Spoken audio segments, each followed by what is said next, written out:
আসসালামু আলাইকুম সবাই, আশা করছি সবাই ভালো আছেন। ট্রাবল শুট টাইটানের নতুন একটি ভিডিওতে আপনাকে জানাচ্ছি স্বাগতম। আজকের ভিডিওর আলোচ্য বিষয় হলো আমাদের কিবোর্ডের যে ফাংশন কিগুলো রয়েছে সেগুলো কি কাজে বা কিভাবে কাজে লাগানো যায় সেই বিষয়ে আলোচনা করব।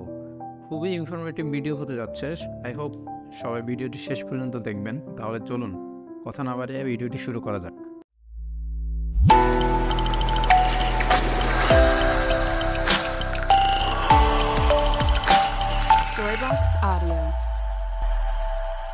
বিভিন্ন ভাবে কম্পিউটার ব্যবহারের সময় আমাদের বিভিন্ন সহযোগিতার প্রয়োজন হয়, যে জন্য আমরা ইউটিউব থেকে বা বিভিন্ন গুগল করে তারপর আমরা ওই বিষয়টি ক্লিয়ার করি।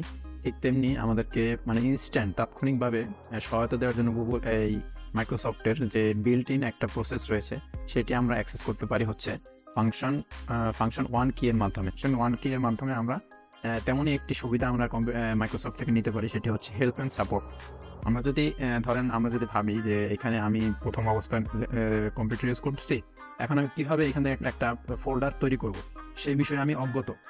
তো সেজন্য আমি সেটা জানার জন্য হয়তো আমি ইউটিউব থেকে জেনে নিতে পারি, কিন্তু সেই ক্ষেত্রে একটা ইউটিউব সার্চ করা, তারপরে হচ্ছে একটা ইউজার বাছাই করা যে আমি কার কাছ থেকে বিষয়টা জানতে যাবো, কে আমাকে ক্লিয়ার করে বলবে, বিভিন্ন হ্যাসেল আমাদের পোহাতে হয়। তো সেজন্য একটা বিল্ট ইন একটা সিস্টেম রয়েছে মাইক্রোসফটের, সেটি হচ্ছে হেল্প অ্যান্ড সাপোর্ট। সেটি অ্যাক্সেস করার জন্য আমরা যদি ফাংশন ওয়ান কি ইউজ করি, তো দেখুন ফাংশন ওয়ানকে প্রেস করার পরে এমন একটা ইন্টারফেস আসছে। তো আমি যদি একটু জুম করে দেখাই, এখানে লেখা রয়েছে ওপেন হেল্প। এটি আমরা যদি এখানে ক্লিক করি, দেখুন এখন কি আসছে। দেখুন এই যে একটি ইন্টারফেস কিন্তু আমাদের সামনে আসছে যে উই হেয়ার টু হেল্প, মানে ওরা এখানে হেল্পের জন্যই রয়েছে সেটা বোঝাচ্ছে। এখন যদি আমি এখানে একটি ফোল্ডার যদি ক্রিয়েট করতে চাই, তাহলে আমি এখানে লিখবো create a new folder, enter. দেখুন ওরা কিন্তু আমার আমি যে হেল্পটি ওদের কাছে চেয়েছি আমার কিন্তু এখানে কিছু সলিউশন ওরা দিয়েছে। যেমন দেখুন আমি যদি একটি স্ক্রল ডাউন করি, এখানে একটি ক্রিয়েট এ নিউ ফোল্ডার, এখানে ক্লিক করলাম।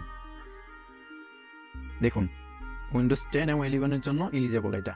এখন এখানে কিন্তু আমাকে টেক্সট অনুযায়ী প্রতিটা স্টেপ স্ক্রিনশট সহ আমাকে কিন্তু দিয়ে দিয়েছে যে আমি কীভাবে আসলে একটি ফোল্ডার ক্রিয়েট করতে পারি, যে কোথা থেকে কোথায় যেতে হবে, প্রত্যেকটা স্টেপ কিন্তু আমার স্ক্রিনশট সহ মার্ক সহ দিয়ে দিছে। তো সেক্ষেত্রে আমি কিন্তু খুব সহজে এখান থেকে জেনে যেতে পারতেছি যে আসলে আমি কীভাবে একটি ফোল্ডার, নতুন অবস্থায় একটি ফোল্ডার ক্রিয়েট করবো। এটা কিন্তু আমি খুব সহজে এখান থেকে জানতে পারতেছি। আমার কিন্তু কারো হেল্প করা লাগতেছে না। কোন ইউটিউবারকে ফলো করতে পারি সেটা কিন্তু আমার এখানে কোনো হ্যাসেল হওয়াতে হচ্ছে না।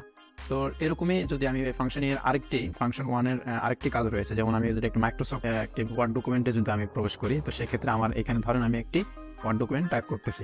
নতুন অবস্থায় যদি ভাবি যে আমার এখানে একটি টেবিল দরকার, আমি একটি টেবিল আঁকতে চাচ্ছি, এখানে তো কীভাবে আঁকবো। তো এখানেও সেম, আমি যদি ফাংশন ওয়ান কিতে অ্যাক্সেস করি, তাহলে এখানে কিন্তু আমার একটি হেল্প অপশন কিন্তু আমার এখানে চালু হয়ে গেছে। হ্যাঁ, এখানে আমার একটি সার্চ অপশন চলে আসছে। তো এখানে আমি সার্চ করব ক্রিয়েট এ টেবিল, এন্টার, দেখি কি আসে। দেখুন এখানে কিন্তু একটা অপশন এসেছে যে insert a table Microsoft support. এটাকে আমি যদি ক্লিক করি, তাহলে আমার কিন্তু ভিডিও সহ প্রত্যেকটা স্টেপ স্ক্রিনশট সহ প্রত্যেকটা জায়গা আমার কিন্তু এখানে একদম স্টেপ বাই স্টেপ কিন্তু আমার একদম সুন্দরভাবে কিন্তু এখানে দেখিয়ে দেওয়া হয়েছে। সেন্টারটি রয়েছে, এই সাপোর্ট সেন্টারটির সাহায্যে কিন্তু খুব সহজে আমি কম্পিউটার এবং বিভিন্ন সাপোর্ট কিন্তু ওদের এখান থেকে নিতে পারি। তো F1 দিয়ে এরকম কাজ কিন্তু আমরা করতে পারি। তারপর আমাদের রয়েছে F2 হচ্ছে ফাংশন 2, যার মাধ্যমে আমরা কোনো ফাইল বা ফোল্ডারের নাম রিনেম করতে পারি। আমাদের কাজের ক্ষেত্রে অনেক সময় ফোল্ডার অথবা ফাইলের নাম চেঞ্জ করার প্রয়োজন পড়ে। আমরা যদি সেটা ম্যানুয়ালি করতে পারি, বাট সেটা অনেক লেন্দি প্রসেস, কিন্তু আমরা যদি সেটা মাত্র একটি বাটন দিয়ে তাৎক্ষণিক করতে পারি, তাহলে বিষয়টা কেমন হয়। যেমন ধরুন আমি যদি এই ফোল্ডারটির নাম চেঞ্জ করতে চাচ্ছি, আমি এখানে নিউ ফোল্ডার রয়েছে, আমি যদি নাম চেঞ্জ করতে চাই, তো সেই ক্ষেত্রে এখানে ফোল্ডারটার উপরে যদি আমি একটা ক্লিক করি, তারপর যদি ফাংশন 2 বাটনটি প্রেস করি, দেখুন আমার সাথে সাথে কিন্তু নামটি সিলেক্ট হয়ে গেছে। আমি যখন নাম দিলাম ডেমো, দেখুন খুব সহজে কিন্তু আমার কাজটি হয়ে গেল। ঠিক তেমনি যদি আমি একটি ফাইলের ক্ষেত্রে যদি সেম আমি ফাইলটি সিলেক্ট করার পরে যদি আমি ফাংশন 2 বাটনটি প্রেস করি, দেখুন নামটি সিলেক্ট হয়ে গেছে। আমি এরপর এটার নাম দিলাম demo2 এন্টার। দেখুন আমার কাজটি কিন্তু খুব সহজে হয়ে গেল। তারপরে 3 নাম্বারে রয়েছে হচ্ছে ফাংশন 3। ফাংশন 3 এর কাজ হচ্ছে সার্চ বার ভিজিবল করা। আমরা যে কোনো জায়গায়, যেমন কোনো একটা ফোল্ডারের মধ্যে অথবা কোথাও একটা ওয়েব পেজের মধ্যে যদি আমরা কোথাও কোনো শব্দ বা কোনো ফাইল নেম যদি আমরা সার্চ করি, তো সেক্ষেত্রে আমার সেটি পেতে খুব সুবিধা হয়। তো সেই কাজটি যদি আমি কোনো একটা ফাংশন কির মাধ্যমে যদি আমি অ্যাক্সেস করতে পারি, তো তাহলে সেক্ষেত্রে আমার কাজের যে আউটপুটটা ওটা খুব তাড়াতাড়ি আমরা পাবো। যেমন ধরি আমি এই ফোল্ডারের ভিতরে যদি আমি যাই, ফোল্ডারের মধ্যে আমি যদি একটি ফাইল খোঁজার যদি চেষ্টা করি, তো সেক্ষেত্রে আমি এখান থেকে যদি ফাংশন 3 পেশ করি, দেখুন আমার কিন্তু সার্চ বারে অলরেডি কার্সরটা চলে আসছে। তো সেক্ষেত্রে আমি যদি এখানে যদি সার্চ করি demo2, দেখুন আমার কিন্তু এই ফোল্ডারের মধ্যে যে demo2 নামের একটি ফাইল রয়েছে সেটি কিন্তু আমাকে সামনে এনে দিছে। তো সেক্ষেত্রে আমরা যদি একটি ওয়েব পেজের যদি দেখি, ধরেন আমি এখানে এটা বাংলাদেশের একটি উইকিপিডিয়া সাইট, আমি এখান থেকে যদি একটি যে কোনো একটি শব্দ, মানে আমার কাজে লাগবে এমন একটি শব্দ আমি খুঁজতে যাচ্ছি, তাহলে আমি 805 যদি সার্চ করি,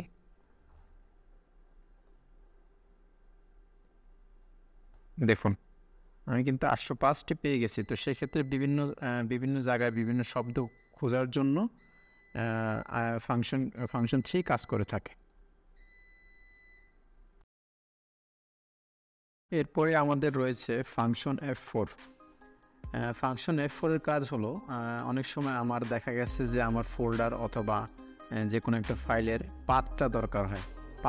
পাথ মানে হচ্ছে আমার ওই ফাইলটার লোকেশন, মানে আমার ডিস্কের ভিতরে কোথায় ওই ফাইল বা ফোল্ডারের লোকেশন রয়েছে সেটা আমার দরকার হতে পারে।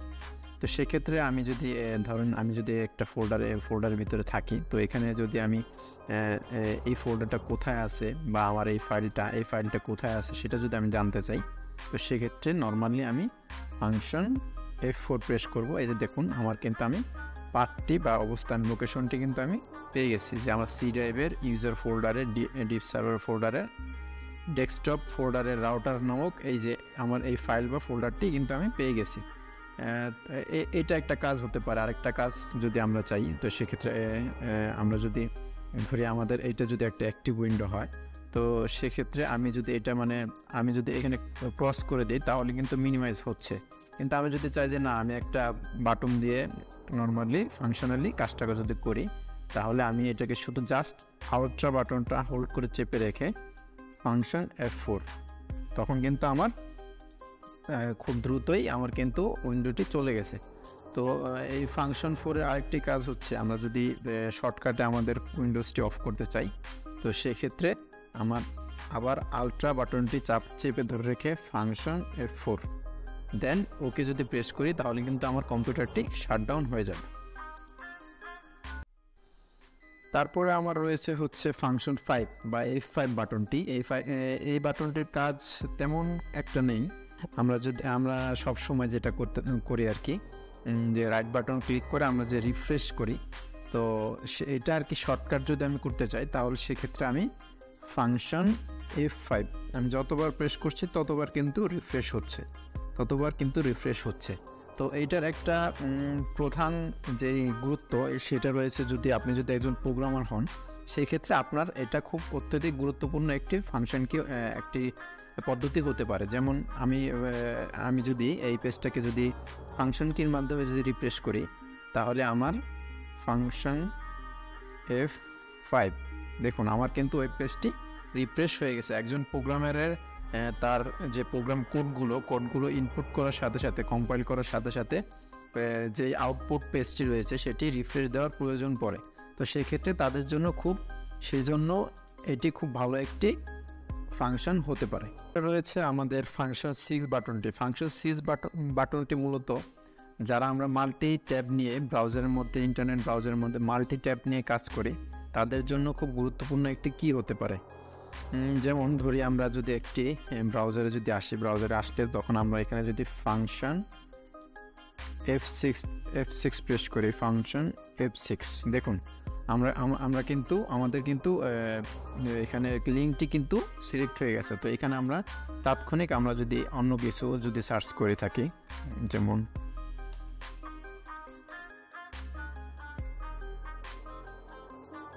তাৎক্ষণিক আরেকটি ট্যাব কিন্তু আমরা সার্চ করতে পারছি।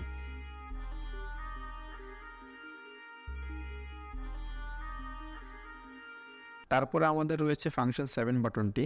ফাংশন 7 বাটনটি মূলত সবচেয়ে বেশি ইম্পর্টেন্ট হচ্ছে যারা ওয়ার্ড ডকুমেন্ট নিয়ে বেশি কাজ করা হয় তাদের জন্য। তার কারণ হচ্ছে যদি আমরা একটি ওয়ার্ড ডকুমেন্ট ওপেন করি, তো এখানে দেখবো আমরা অনেকগুলো ওয়ার্ড কিন্তু বানান ভুল আছে। তো সেক্ষেত্রে আমার এই ডকুমেন্টের যে স্পেলিং এবং গ্রামাটিক্যাল যে সমস্যাগুলো সেগুলো যদি ফাইন্ড আউট করতে চাই, তো সেক্ষেত্রে আমি ফাংশন 7 বাটন যদি প্রেস করি, তো এখানে কিন্তু আমার অটোমেটিক দেখাচ্ছে। যেমন অ্যান্ডস আমার বানানটা ভুল আছে, তো এটা যদি আমি যে আমাকে কিছু সাজেশন দেওয়া আছে এখান থেকে যদি সিলেক্ট করি, এখানে যদি প্রেস করি দেখুন থ্যাঙ্কস, তারপর হচ্ছে আমার অ্যাপ্লিকেশান আমার কিন্তু অটোমেটিক আমার কিন্তু এখন পুরো ডকুমেন্টে কিন্তু স্পেলিংটা কিন্তু আমার ঠিক হয়ে গেল। তারপর আমাদের রয়েছে ফাংশন 8। ফাংশন 8 বাটনের কাজ হচ্ছে আমরা যখন উইন্ডোজটাকে স্টার্ট করি বা কম্পিউটার ওপেন করি, তখন আমাদের উইন্ডোজটি কোথা থেকে কিভাবে রান করছে সেটা যদি আপনি অ্যানালাইসিস করতে চান, সেজন্য F8 দিয়ে আপনি যখন কম্পিউটারটি রিস্টার্ট বা ওপেন হচ্ছে তখন যদি আপনি F8 ফাংশন বাটনটি প্রেস করেন, তখন আপনি বিভিন্ন মোডগুলো দেখতে পারবেন। এটি মূলত ব্যবহার হয়, ধরুন আমাদের কম্পিউটারগুলো অনেক সময় কিছু সফটওয়্যারের জন্য দেখা গেছে আমাদের উইন্ডোজটি ক্রাপ্টেড বা কোনো ফাইল মিসিং দেখায়। তো সেক্ষেত্রে আপনি কম্পিউটারের এই সেভ মোড বাটনটি দিয়ে সেভ মোড অন করে আপনি উইন্ডোজ ফাইল এক্সপ্লোরারের এর ভিতরে গিয়ে আপনার যে ড্রাইভে বা সি ড্রাইভে আপনার প্রয়োজনীয় ফাইলগুলো আপনি দিতে পারেন বা চেক করে দেখতে পারেন। সেক্ষেত্রে আপনি সেখান থেকে সেই ফাইলগুলো রিমুভ করে আপনি কম্পিউটারটি পুনরায় রিপেয়ার করে নিতে পারেন। তো এই জন্য F8 বাটনটি কম্পিউটার ট্রাবল শুটের জন্য খুবই গুরুত্বপূর্ণ একটি ফাংশন কি। তারপর আমাদের রয়েছে ফাংশন 9 বাটনটি। ফাংশন 9 বাটনটি তেমন কোনো কাজ নেই, এখানে শুধু ওয়ার্ড ডকুমেন্টের মধ্যে যে কোনো টেক্সট বা যে কোনো লেখা রয়েছে সেগুলো হচ্ছে রিফ্রেশ করা যায়। তো সেক্ষেত্রে আমরা যদি এটি বোঝার জন্য যদি এটি কন্ট্রোল এ দিয়ে ফাংশন 9 বাটনটি দেখুন আমি যদি কোনো এডিট করি তাহলে কিন্তু এটি রিফ্রেশ হয়ে যাচ্ছে। তারপরে আমাদের রয়েছে ফাংশন 10 বাটনটি। ফাংশন 10 বাটন দিয়ে অনেক রকম কাজই করা যায়। সেক্ষেত্রে প্রধান যে কাজগুলো হচ্ছে আপনার অনেক সময় দেখা গেছে আমাদের কম্পিউটারে কাজ করতে করতে অনেক সময় দেখা গেছে আমাদের যে মাউসটি থাকে মাউসটি নষ্ট হয়ে গিয়েছে। তো সেক্ষেত্রে এই বাটনটি দিয়ে আপনি মাউসের কাজ করা যেতে পারে। যেমন যদি আমি একটি ফোল্ডার ওপেন করি, তো সেক্ষেত্রে আমি যদি ফাংশন F10 বাটনটি প্রেস করি, দেখুন এখানে কিছু রয়েছে, যেমন নাম্বার প্লেট ওপেন হয়েছে আর সেক্ষেত্রে আমি যদি চাই যে আমি এই যে ভিউতে আমি ক্লিক করতে যাচ্ছি, তো সেক্ষেত্রে আমার মাউসটি যেহেতু নষ্ট, তো সেক্ষেত্রে আমি শিফট হোল্ড করে ধরে রেখে ভি প্রেস করি, দেখুন আমি কিন্তু ভিউতে ঢুকে গেছি। তো আবার আমি যদি ফাংশন F10 যদি ইউজ করি, দেখুন এস এ রয়েছে হচ্ছে শেয়ার, তো আমি শিফট ধরে এস প্রেস করি, দেখুন এটা কিন্তু শেয়ারের অপশনটি আমার ওপেন হয়ে গিয়েছে।